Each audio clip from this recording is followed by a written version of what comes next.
I want to be clear, for the record, that I did not intend to start a diplomatic incident.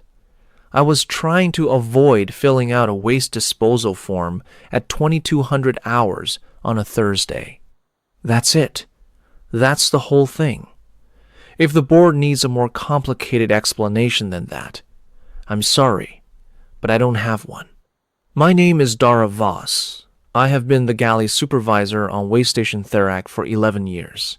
Before that, I ran the commissary on a pair of mid-haul freight runners out of the Corindal corridor, and before that, I was an inventory clerk for a food services contractor who went bankrupt and left me with a certification in bulk protein preparation and exactly nothing else. I have never held a handler's credential. I have never been assigned to work with any category of compact registered wildlife. I have no formal training in alien behavioral science, interspecies protocol, or diplomatic asset management. I know how to run a kitchen.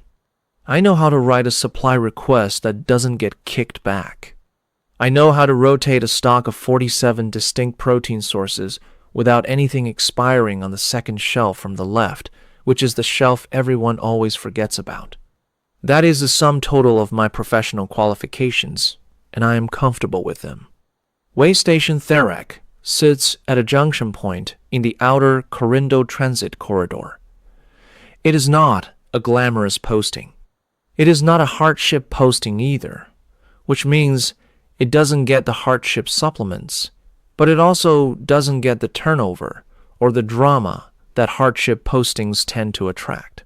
We have 612 permanent staff, a rotating population of between 400 and 900 transient crew and passengers depending on the docking schedule, and 2 administrative wings that have been in a low-grade jurisdictional dispute over the second-tier mess allocation since before I arrived. I run the main galley, which is on the station's residential ring, forward section, tucked between the environmental processing hub and the secondary materials depot. It has 14 service hatches, a prep floor large enough to land a medium cargo shuttle on, and a ventilation system that I have been requesting an upgrade for since my 3rd month on the station. I have never received the upgrade. I have stopped caring. The ventilation system works well enough. I mention all of this because I want the board to understand that when the 4 Vethkai arrived on waystation Therak in the care of a diplomatic attaché who departed again 48 hours later, I was already living inside a fairly complicated logistical situation. The Vethkai were not the most complicated thing in my day. They were not even in my top 5. The diplomatic attaché's name was Koreth Sal. He was 30-something, formal, clearly anxious, and had the look of a man who had been handed a problem he did not choose and was now trying to pass it to someone else as quickly as possible. He came to the galley to find me specifically because someone in the station's administrative wing had told him I was the person to talk to about food. I do not know who told him that, but they were not wrong. He sat across from me in the galley supervisor's office, which is a glass-walled box at the back of the prep floor, and he explained the situation. The Vethkai were 4 subadult specimens. He used the word specimens, which I noted transferred from a compact research station that had closed. They had been designated as a diplomatic holding asset, pending reassignment to a permanent facility, which was expected to take between 8 and 18 months. They had a per diem food budget. They had a holding pen in the station's lower diplomatic annex, which was rated for large fauna and had adequate climate control. They needed to be fed. The per diem budget would cover a standard large fauna protein allocation. Did I have any questions? I had several questions. The most pressing one was whether the per diem budget was in compact standard credits or in the diplomatic tier's supplemental allocation, because those processed through different requisition channels, and one of them had a 48-hour approval delay. The second question was what size the protein allocation should be, because large fauna was a wide category. The third question was whether they had any documented dietary restrictions or behavioral flags I needed to know about.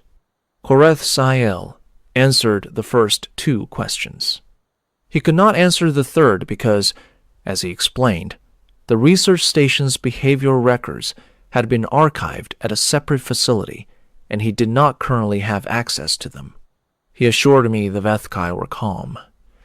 He said this with the confidence of a man who had spent 48 hours in their vicinity without incident and had concluded from this that he understood them. He left the next morning. I filed the requisition through the diplomatic supplemental channel, waited 48 hours, and when the approval came through, I sent a service runner down to the lower diplomatic annex with the first allocation. The runner came back and told me the hatch to the annex wouldn't open for him. I went down myself. The hatch opened for me. I don't know why it opened for me and not for him. The station records show the hatch was set to general staff access at the time. I have no explanation.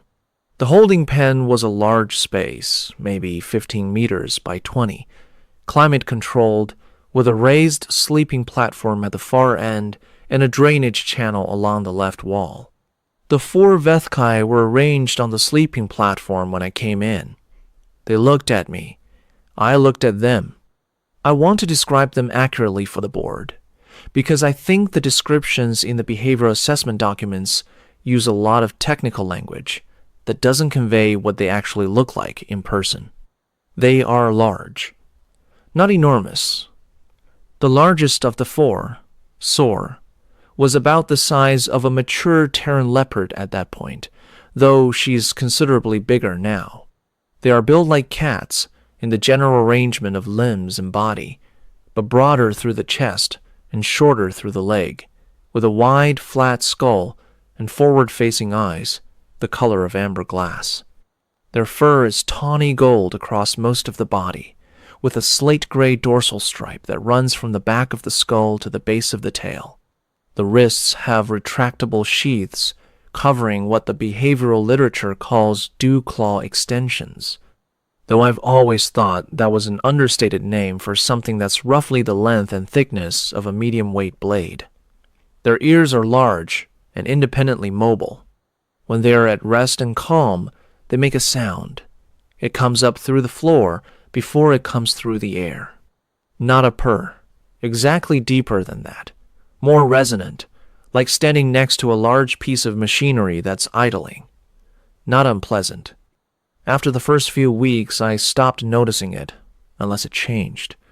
I set the allocation trays out on the feeding shelf. The prep documents called it the nutrient delivery surface, which is one of the more exhausting pieces of bureaucratic language I've encountered. And I have encountered a great deal of it, and I left. I came back the next morning. The trays were clean. I refilled them. I left. This was the routine for approximately 3 weeks.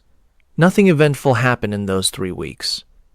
I sent my service runners down once, and they managed it fine once they knew the hatch protocol. I went down myself twice more when there were questions about allocation sizing that I wanted to verify in person. The Vethkai watched me. They did not approach. The resonance sound was present both times. I adjusted the protein allocation upward by 12% on the second visit because they looked lean to me, and I have spent enough years feeding large populations to have a reasonable sense of when a protein intake is insufficient. The revised allocation was within the per diem budget. The thing with the galley hatch happened in the 4th week. Thursday evening, 2200 hours, end of the main service cycle. I was doing final inventory on the evening service output. We had prepared for approximately 680 covers that evening, standard projection, but we had served 540, which meant we had food left, not a small amount of food. A meaningful overage, 3 full-service trays of mixed protein, and a half tray of the grain composite that the Surinal passengers always ordered in bulk and then didn't eat. I was standing in the back of the prep floor looking at this food and thinking about the waste disposal form. The waste disposal form for excess food service on waystation Theric is 8 pages long. It has to be filed in triplicate. It has to include the original service projection, the actual service count, a nutrient breakdown of the waste by category, and a statement of disposal method. The statement of disposal method has 4 approved options, and each option has a secondary form attached to it. If you select disposal option 3, which is nutrient recycling through the environmental processing hub, you then have to file a transfer of materials request with the environmental hub supervisor, who works a different shift and is not available at 2200 hours on a Thursday. I looked at the food. I looked at the form. I thought about the Vethkai allocation, which was scheduled for the next morning, but which I had been meaning to increase anyway. The lower diplomatic annex was a 10-minute walk from the galley. The service access corridor connected the 2 areas directly. I put the overage trays on a flat cart. I walked them down the service corridor to the annex access hatch. I set the trays out on the feeding shelf. The 4 Vethkai were on the sleeping platform. They watched me. I left the access hatch open because I had both hands full carrying the trays, and I had not brought my card to latch it again on the way out. And by the time I had set everything down, I decided I could not be bothered to go back for it. The hatch is a large, sliding panel rated for secure containment. The Vethkai had not, at any point in 4 weeks, made any attempt to leave the annex. I judged the risk acceptable. I went back to the galley, collected the waste disposal form, and threw it in the recycling bin. I want the board to understand that at no point during this decision-making process did I think I was initiating anything. I was ending my Thursday evening with less paperwork. That was the entire extent of my intent. The next morning I came back to retrieve the trays. The hatch was still open. The trays were clean. I refilled them, latched the hatch, and went back to the galley. On Friday evening, I had another overage, not as large a partial tray of protein and some grain composite. I walked it down. I set it out. I left the hatch open again. On Saturday, I had no overage, and the scheduled allocation covered the full day without incident. On Sunday, I had an overage again. I walked it down. Kyle came off the sleeping platform on the Sunday. Kyle was the smallest of the 4 Vethkai and the youngest, though I didn't know that at the time. I know it now because the behavioral assessment documents specify it extensively. At the time, all I knew was that one of the 4 had climbed down from the platform while I was setting out the trays and was standing approximately 2 meters to my right, watching me with its head tilted at a slight angle. Ears rotated forward. I looked at it. It looked at me. I finished setting out the trays. The resonance sound was louder, which I took to mean the others were awake and aware, though only KL was off the platform. I picked up the empty card, and I left. I latched the hatch this time, because I had remembered to bring my card. On Monday evening, I had an overage, and I walked it down. KL was off the platform when I arrived. Neth, the second youngest, the watchful one, with the darkest dorsal stripe of the 4, was sitting at the edge of the platform, watching. Kyle stayed 2 meters away from me while I set out the trays. When I was finished and picking up the cart, Kyle moved 1 meter closer. I noted this. I went back to the galley. I don't know exactly when I started naming them. It happened gradually. The way these things happen, you need to refer to them somehow, to yourself or to the service runners. and descriptions get unwieldy. I started with physical features. I called Kale the small one, then the small watchful one, when Neth turned out to be more watchful than Kale, and at some point the small watchful one became Kale in my head because it was shorter. Sor I named because she was the largest and the boldest, and the name came to me one morning and stuck. Neth and Vel followed within the same week. I wrote the names in my own notes, but not in the official allocation logs, because I wasn't sure whether naming them was something I was supposed to do, and I didn't want to invite a question about it. By the end of the first month, I had adjusted the allocation protocol 4 times. Not the budget I stayed inside the per diem, but the composition.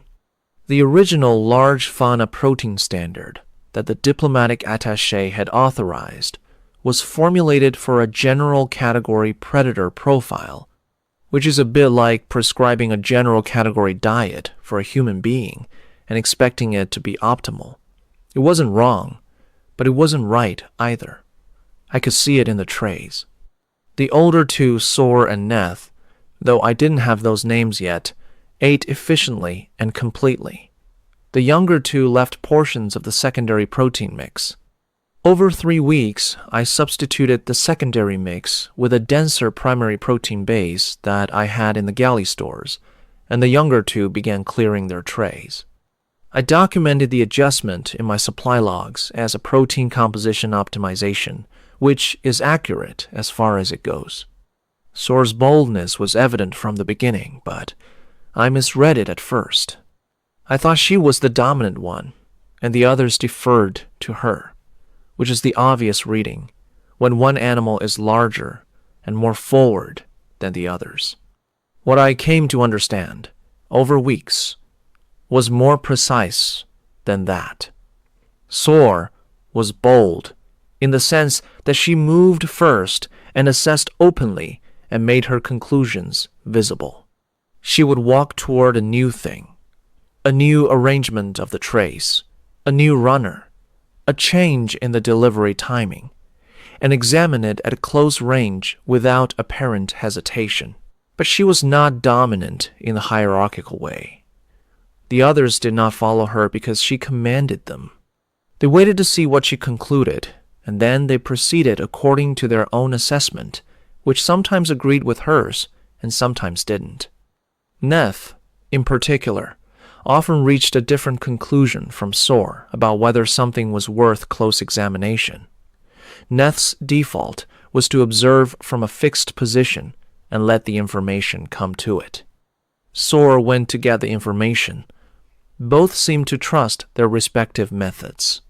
Vel was harder to read, and I have spent more time thinking about Vel than about the other 3. Vel did not examine things at close range. Vel did not follow Sor's lead or conduct the patient stationary assessment that was Neth's approach. Vel lay down and watched, from the same position, over long periods, tracking everything. I came to think that Vel was running the longest timescale of the 4, not asking what this thing was right now, but what pattern it was part of over time. There were evenings when I came with the overage and found Vel already in the corridor before I had the hatch open, watching the service door. I don't know how Vel knew I was coming. The service door doesn't make much noise. The cart wheels are rubber. I had not established any auditory signal before arrival that I was aware of. Vel knew anyway. Kale was the one I thought about least analytically, and the one I came to know best. With the other 3, I was always slightly aware that I was observing something I did not fully understand, that there was more architecture in their behavior than I could map. With Kyle, I mostly just knew where it was going to be and what it was going to do, the way you know these things about someone you work with in a small space for a long time. Kyle was going to be near the door. Kale was going to take 1 step closer at the end of the delivery. Kale was going to watch me until the door closed. These things were as predictable as the morning supply inventory, and I thought about them about as much. Which is to say, I registered them, and I made room for them, and I went on with the rest of the work.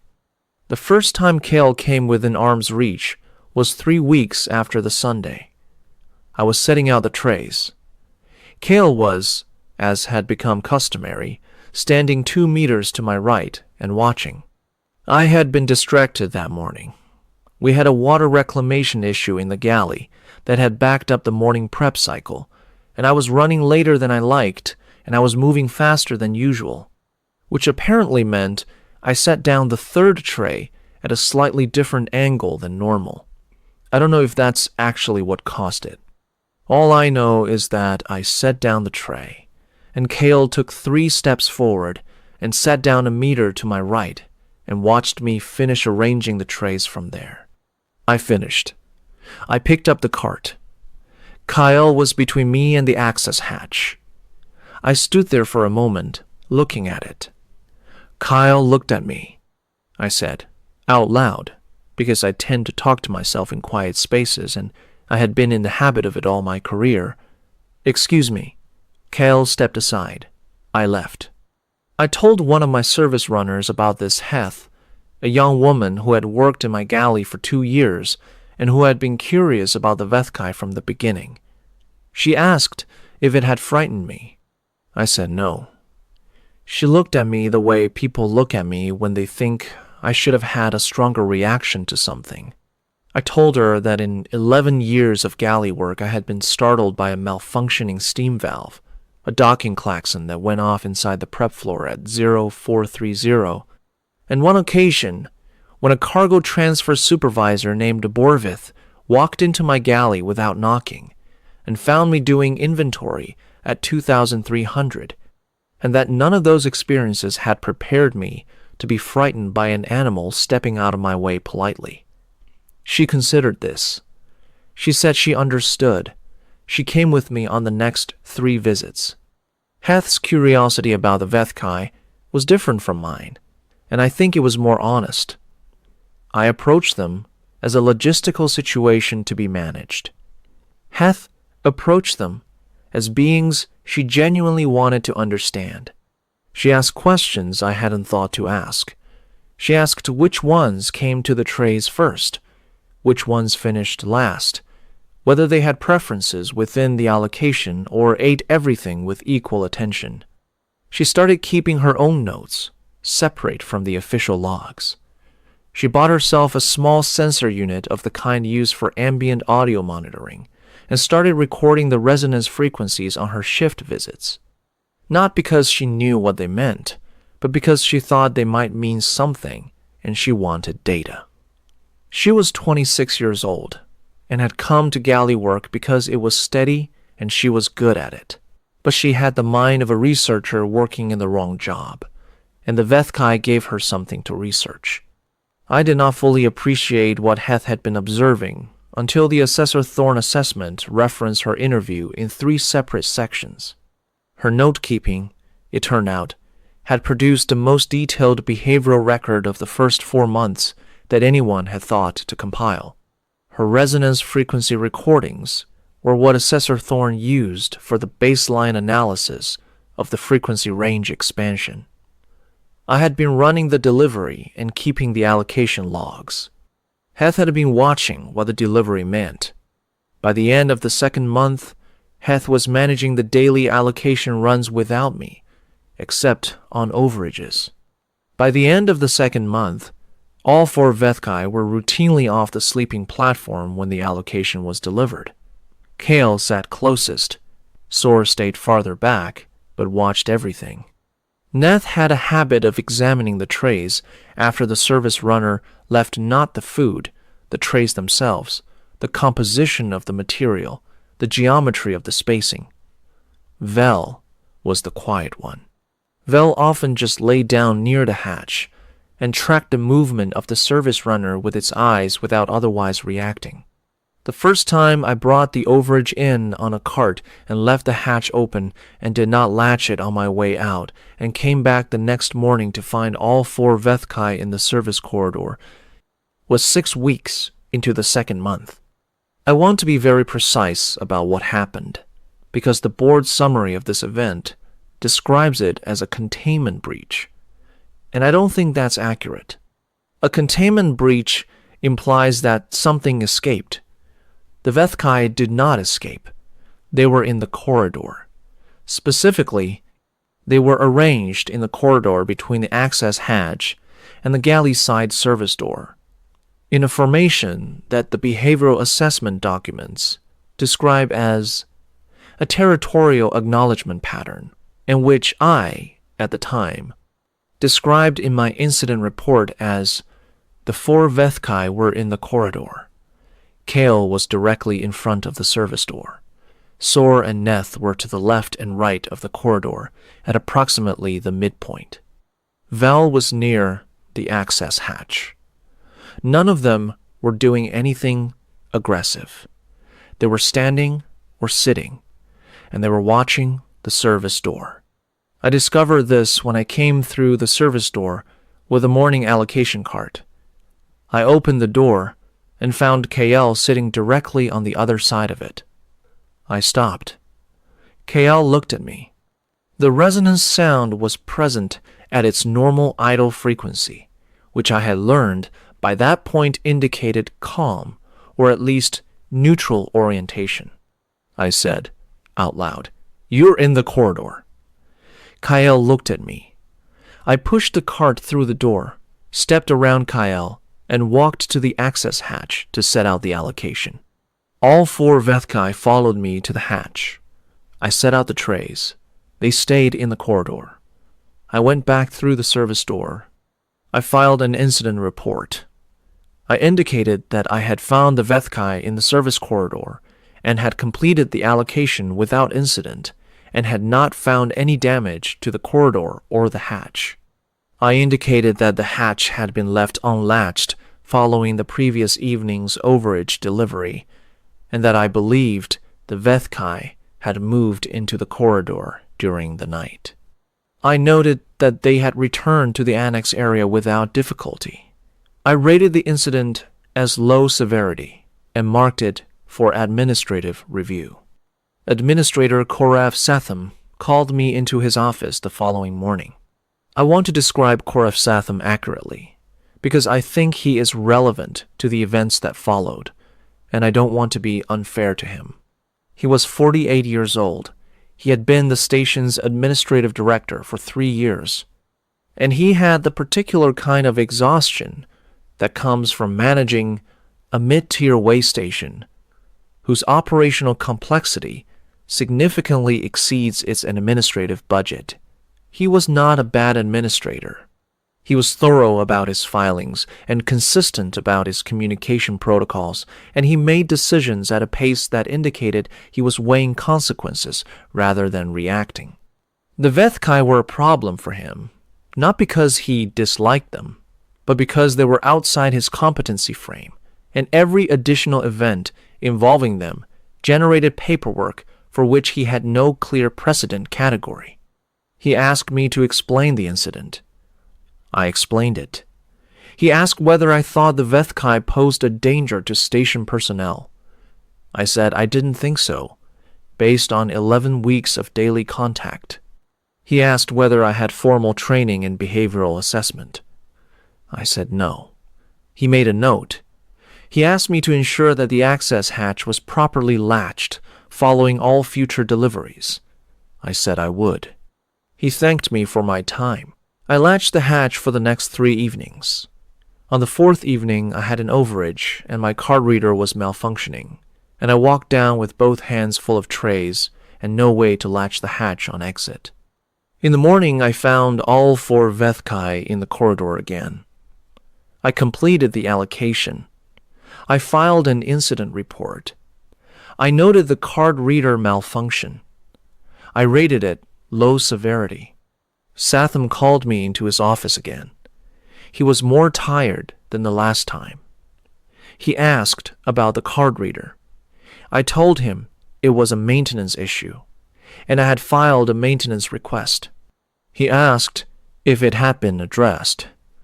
I said it had not, because maintenance had a 3-week queue, and the hatch latch circuit was rated as non-critical.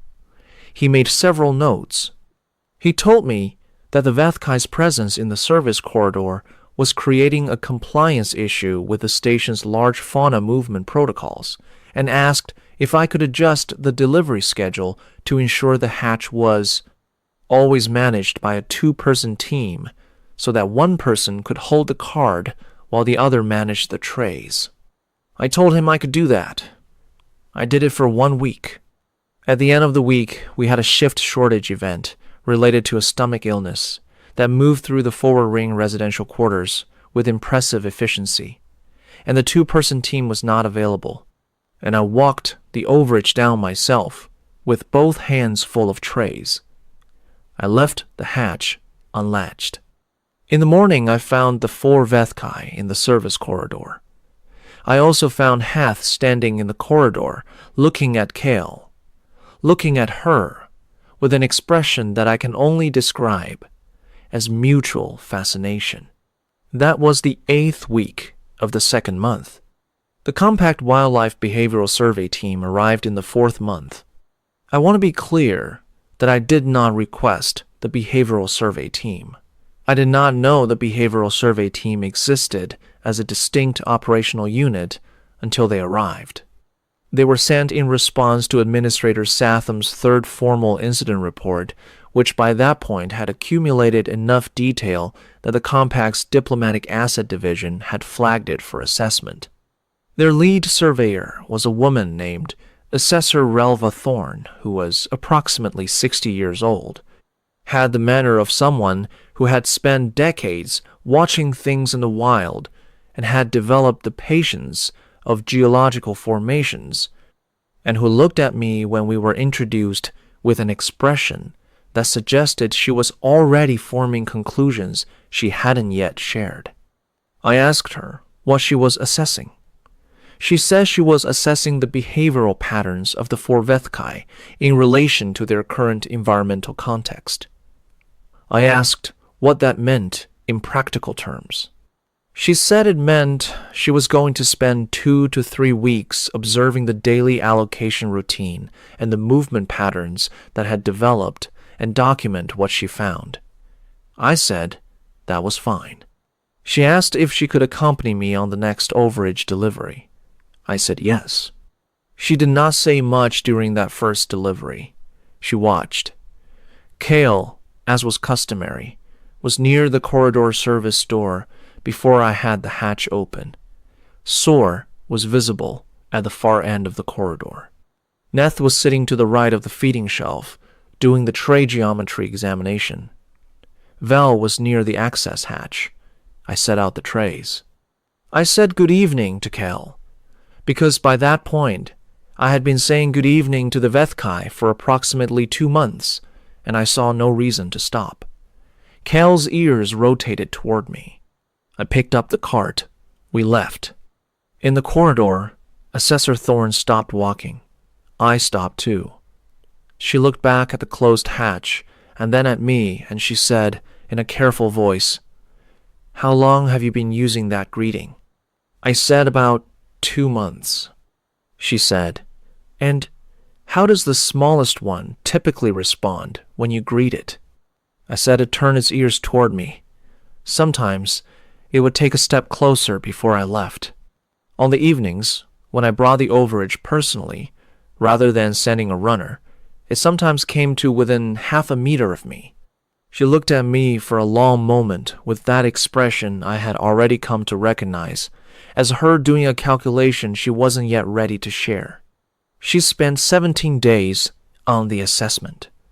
She followed me on 7 overage deliveries. She reviewed the full incident report archive and my allocation logs going back to the beginning. She reviewed the maintenance records for the card reader and for the access hatch. She interviewed Heth. She sat outside the access hatch for 4 hours one afternoon with the hatch closed and recorded the resonance frequencies through the panel with a sensor that looked like a modified audio monitor. She asked me, on the 14th day, how I had decided on the names. I said I hadn't decided exactly.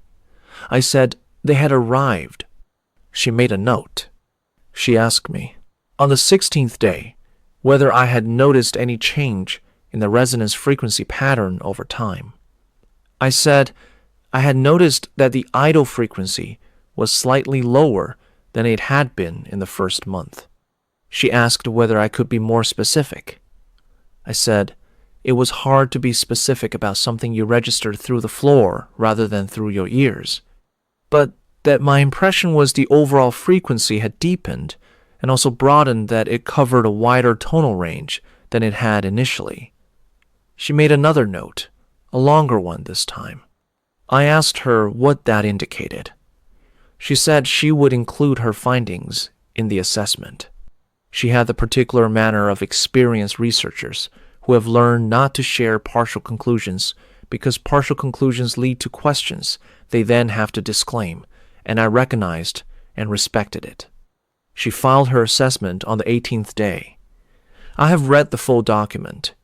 It is 43 pages long, and it covers behavioral pattern analysis, territorial mapping, resonance frequency analysis, interspecies behavioral imprinting indicators, and a section titled Provisional Assessment of Anchor Designation Status that goes on for 11 pages, in which I read 3 times before I fully understood what it was saying.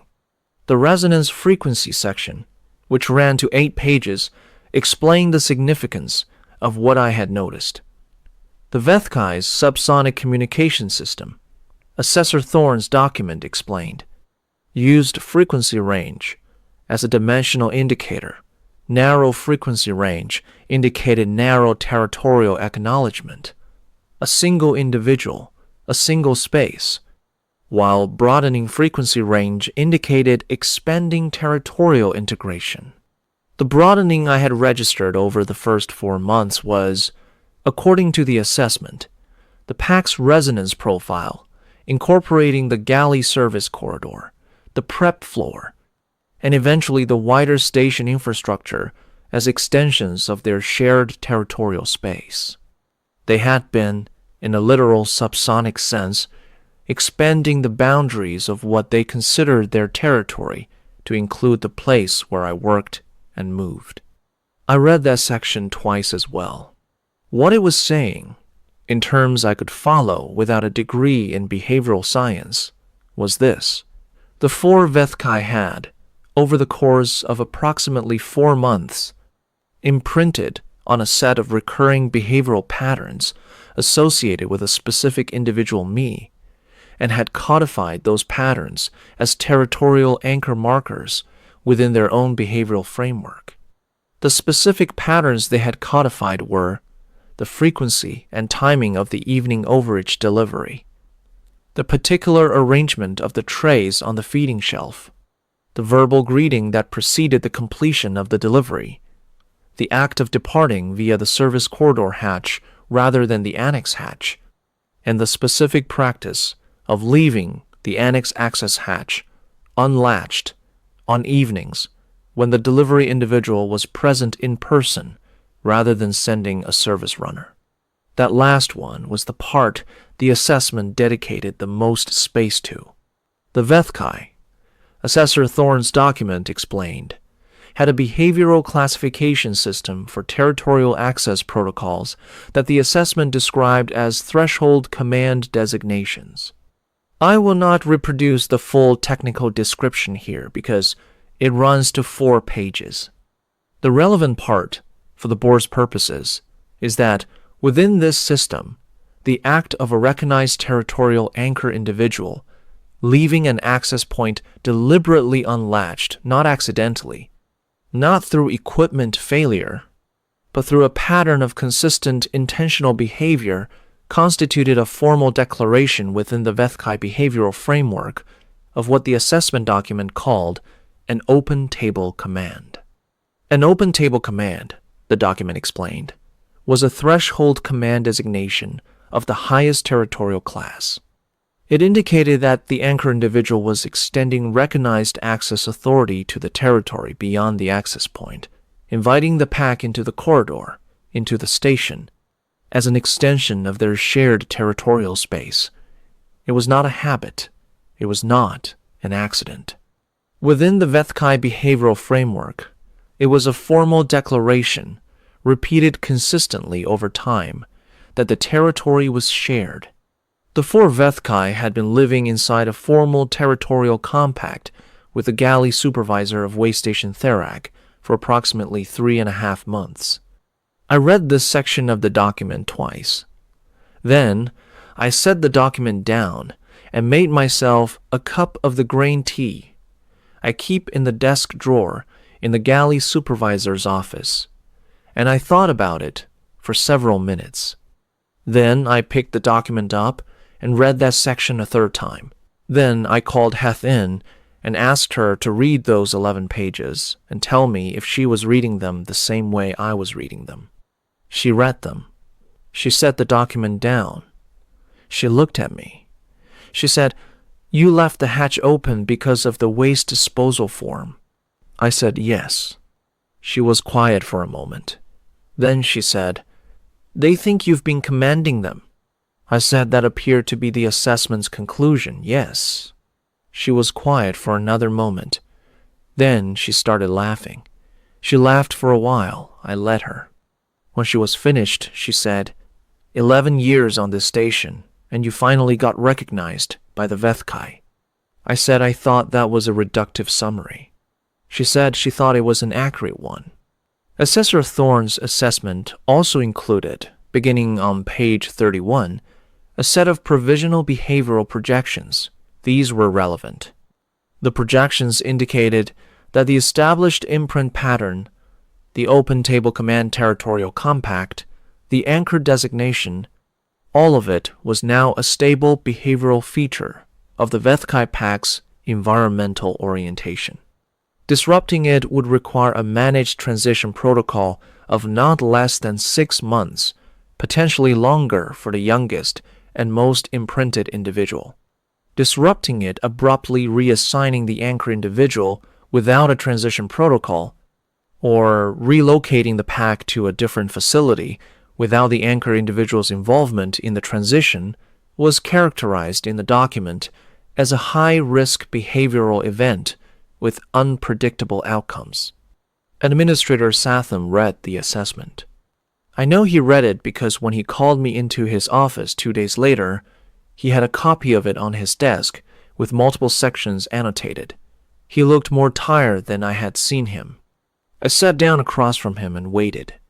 He explained that the assessment had generated a mandatory review under the Compact Wildlife Provisions Statute, specifically under the Territorial Designation Clause.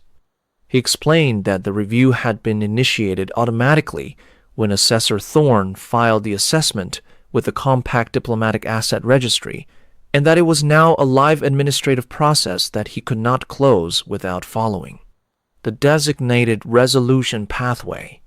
He explained that the resolution pathway required, among other things, documentation of the anchor individual's official station role as it related to the territorial compact site, and that this documentation was creating complications for his personnel assignment records because my official station role was galley supervisor, which was not a category that the Compact Wildlife Provisions Framework had a corresponding entry for.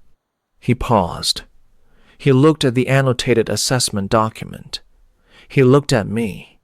He said he had been considering whether personnel reassignment might simplify the situation. If my official duty station were moved from the galley to the diplomatic annex management team, the framework category would be cleaner. I said I did not want to work in the diplomatic annex management team. I said I had been running the galley for 11 years and that was where I intended to stay.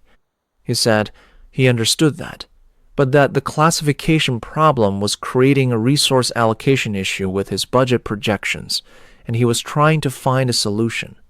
I said I didn't think reassigning me would solve the classification problem. I said the Vethkai had imprinted on the galley itself, as much as on me personally, given that the assessment had specifically noted the feeding shelf arrangement and the service corridor hatch as codified territorial markers, and that if the Compact Wildlife Provisions Review found that the territorial compact site was the galley, reassigning me to a different part of the station while leaving the galley in operation seemed likely to create more behavioral events rather than fewer. Satham looked at me for a long moment. He said that was a legal interpretation, not a personnel matter. I said I agreed, and that he should probably consult the Compact Wildlife Provisions Legal Division before proceeding with any reassignment. He made several notes. He thanked me for my time. I want to be precise about the next sequence of events because the board summary compresses them in a way that I think loses some of the relevant texture. 3 days after my meeting with Satham, I came down the service corridor for the evening overage delivery. I had the cart. The overage that evening was slightly larger than average. We had been running a supplemental protein allocation for a transit crew with specific dietary requirements, and the calculation had been slightly off. So I had an additional half tray of solid protein to add to the standard overage. I came through the annex side service door, which was the door I always came through. Satham was in the corridor. He had not told me he would be there. He had not, to my knowledge, ever come to the annex himself rather than sending a station administrative runner. He was standing approximately halfway down the service corridor with 2 members of his administrative staff, and he was holding a document that I recognized as a standard compact personnel reassignment form. I recognized it because I had received one myself when I first transferred to waystation Therak 11 years ago. I stopped. Satham looked at me. He said he wanted to discuss the reassignment proposal. I said this did not seem like the right location for that discussion. He said he had tried to reach me through the scheduling system and had been told I was on a delivery run and he needed to resolve this before the end of cycle filing window. I said we could speak in my office after the delivery. He said the delivery could wait. There are decisions that administrators make that are operationally reasonable in isolation and situationally problematic in context. Satham's decision to intercept me in the corridor rather than wait for a scheduled meeting was operationally reasonable. He had a filing deadline, and I had been difficult to reach. He did not know, could not have known, without reading the assessment more carefully than the annotated sections suggested he had, or asking me directly, that the service corridor at the dinner hour was inside the territorial compact site. He did not know that the frequency I was about to register through the floor was a signal the assessment had characterized as alert activation, a very different register from the idle frequency I had grown accustomed to over 4 months. He did not know, in other words, that he was standing inside the Vethkai's territorial boundary at an hour outside any established routine, holding a piece of paper that I appeared to be in tension with. The Vethkai had spent 4 months learning to read me precisely. I had not taught them to distinguish between an administrative negotiation and an actual threat to the territorial compact. I am not certain the distinction would have registered to them in any meaningful way. The annex hatch was latched behind me. I had come through the corridor from the galley side that evening, not from the annex, so the hatch to the annex was closed. While Satham was talking, I was registering something through the floor. The resonance frequency had changed. It had not been present at the idle frequency that meant calm or neutral. It was present at a frequency I had not documented in my own notes because I had not heard it clearly before this evening. Lower than idle, much lower, and not precisely pleasant in the way idle was. More like the subharmonic you get from a large vessel's drive array cycling up, the frequency that gets into your joints before it reaches your ears. I said to Satham, I think you should step back toward the galley door. He said he wasn't finished. I said I thought he should step back now. The annex hatch opened. I want to be precise. The hatch was latched. I had not unlatched it. The card reader and latch mechanism for the annex hatch operated on the same circuit as the one in the service door, and that circuit had been malfunctioning intermittently since the 4th month. The maintenance request was still in the queue, rated non-critical, and had not been addressed. This is what the maintenance log shows. The board may draw its own conclusions. Soar came through first. She moved at a pace I had not seen before, not a run, exactly, but a continuous fluid forward progression that covered the distance between the hatch and the center of the corridor very quickly and very silently. She was followed by Neth and then Vel. Kale came last and stopped just inside the hatch. Satham's 2 administrative staff members moved toward the galley door immediately. I will say that for them, they moved quickly, and I think their instincts were correct. Satham himself did not move. I believe this was because his instincts had locked up, which is a reasonable response. Soar stopped 4 meters from Satham. Neth moved to his right. Vel moved to his left. Kale stayed near the hatch. The resonance frequency was still present, the low subharmonic, and in the corridor with the Vethkai present and active, it was considerably more present than it had been through the floor. I pushed the cart forward and parked it against the corridor wall. I said, "Easy." I said it in normal conversational volume, the way I always said things in the annex. I was not performing calm. I was calm, which I think some members of this board may find implausible, and which I cannot do anything to help with. I have been working around large equipment and complicated logistics for 30 years. My baseline reaction to an unexpected situation is to assess it, not to panic. Panicking was not going to help anyone in that corridor. I walked past the cart and stood approximately 3 meters from Soar. Soar looked at me. Satham was at my left and slightly behind me. Neth and Vel had not moved. I said to Satham in a level voice, "Please, put the form away and step back to the galley door. Do not make any sudden movements. Move slowly." Satham said, in a voice that was not entirely level, "What are they doing?" I said they were assessing. I said they were calm, which was not completely accurate. They were alert and oriented, which is not the same as calm, but I said it because I needed him to move without triggering any escalation. I said, "Please," again, and stepped back. He stepped back. He moved slowly, and he did not make any sudden movements, and he reached the galley door, and one of his staff members opened it from the other side, and he went through it. Soar watched him go. Then she looked at me. The low subharmonic eased, not completely, but enough it moved back toward the idle frequency, not all the way there, but in that direction. Neth sat down. Vel turned and went back toward the hatch. I retrieved the allocation trays from the cart.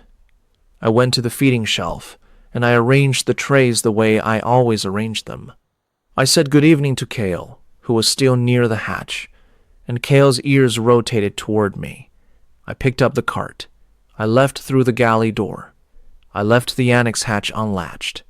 In the galley corridor outside the service door, Satham was standing with both members of his administrative staff. He was holding the reassignment form. He looked at me. I asked if he was all right. He said he was. His voice had recovered most of its composure. He was looking at the service door with an expression I recognized from my own experience of looking at complicated logistics problems and knowing they were going to require significant paperwork. He said, "Were they going to hurt me?" I said I didn't know. I said I didn't think so. I said that in my experience of them over 4 months, they had not made contact with anyone and had not damaged any surface or equipment. I said that the behavioral assessment document characterized unpredicted territorial challenges, specifically an unannounced presence in the territorial corridor, at a time not corresponding to any established routine as a risk factor for alert behavioral responses, and that what we had seen seemed consistent with that characterization. He was quiet for a moment. Then he said, "You knew they were reacting to my presence." I said I had registered a frequency change. He said, "That's why you told me to step back." I said yes. He looked at the document in his hand. He looked at me. He said, "I'm not going to reassign you." He said it in a flat voice that suggested the conclusion had been reached through calculation rather than enthusiasm. I said, "I appreciated that." He said, "I'm going to have to file an incident report." I said, "Of course." He said, "This is going to require additional review." I said, "I expected so." He said, "The form." He looked at the reassignment form in his hand. He folded it in half. "The form is obviously not being filed." I said that seemed prudent. He walked down the corridor toward the administrative wing. His 2 staff members went with him. I stood outside a service door for a moment, listening to the station ambient noise and a faint, just audible through the floor hum of the Vethkai idle resonance from the other side of the hatch. Then I went back to the galley to close out the evening service. The Compact Wildlife Provisions Review took 4 months. I'm not going to describe it in full detail because 4 months of administrative process is not the most interesting part of this account, and the review documents are already in the board's file. The relevant outcomes are as follows. First, the Open Table Command Threshold designation was formally entered into the Compact Wildlife Behavioral Registry as an active territorial compact on waystation Therak, with the galley supervisor service corridor and the adjacent feeding shelf as the designated territorial compact site. I am listed in that registry as the anchor individual. My official title in the registry entry is Open Table Commander, which is the Compact Behavioral Registry's transliteration of the Vethkai designation, and which has produced a not small amount of quiet amusement among my galley staff.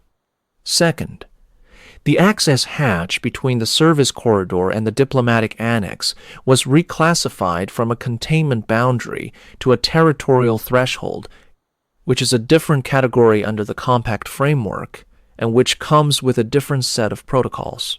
The most relevant change is that the hatch is now documented as voluntarily latched or unlatched by the anchor individual at the anchor individual's discretion, which is a bureaucratic way of saying that the maintenance request for the latch circuit has been deprioritized at my request because I don't need it fixed. Third, the Vethkai's status was changed from diplomatic holding asset pending reassignment to territorial compact residence of waystation Therak, pending a longer-term facility review. The longer-term facility review has not concluded. I understand it is expected to take some time. This does not affect my daily operations. Fourth, Administrator Korev Satham submitted a voluntary transfer request to the Compact's Regional Administrative Division approximately 6 weeks after the corridor incident. The transfer was approved. He was reassigned to a smaller waystation in the outer Vethkar sector. His replacement, Administrator Pelsa Norn, came in with the Wildlife Provisions Review already underway and with a briefing document that Assessor Thorne had helpfully provided. And she has not attempted to reassign me or adjust the allocation protocols or ask me to file any forms that I am not already filing. We have a functional working relationship. I think she is a good administrator. Those are the formal outcomes. For the board's completeness, there are a few other things I want to note. Kale now sleeps on a mat in the service corridor. Not every night, but most nights.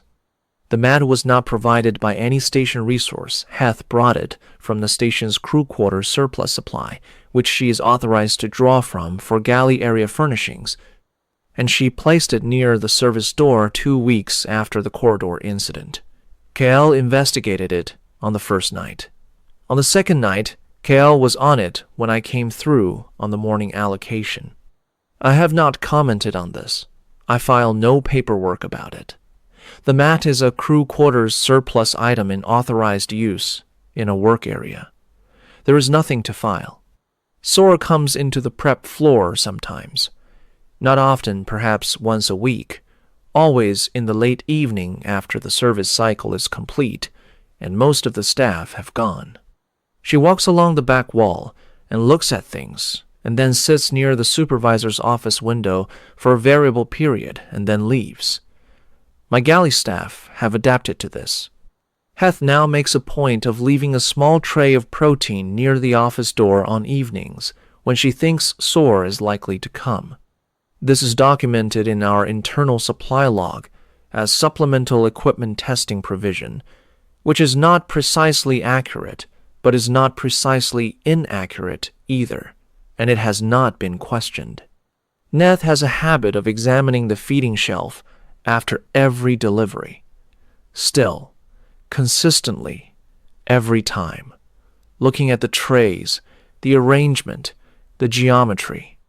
I have watched this from the corridor hatch, and I have not been able to determine what exactly Neth is examining. Assessor Thorne, when I asked her, said she thought Neth was confirming that the pattern was consistent, that the arrangement of the trays matched the established record of prior arrangements. I said that seemed like a lot of effort. Thorne said that for some behavioral profiles, confirming the consistency of a territorial routine was not effort, it was what they did. Vel is still the quiet one.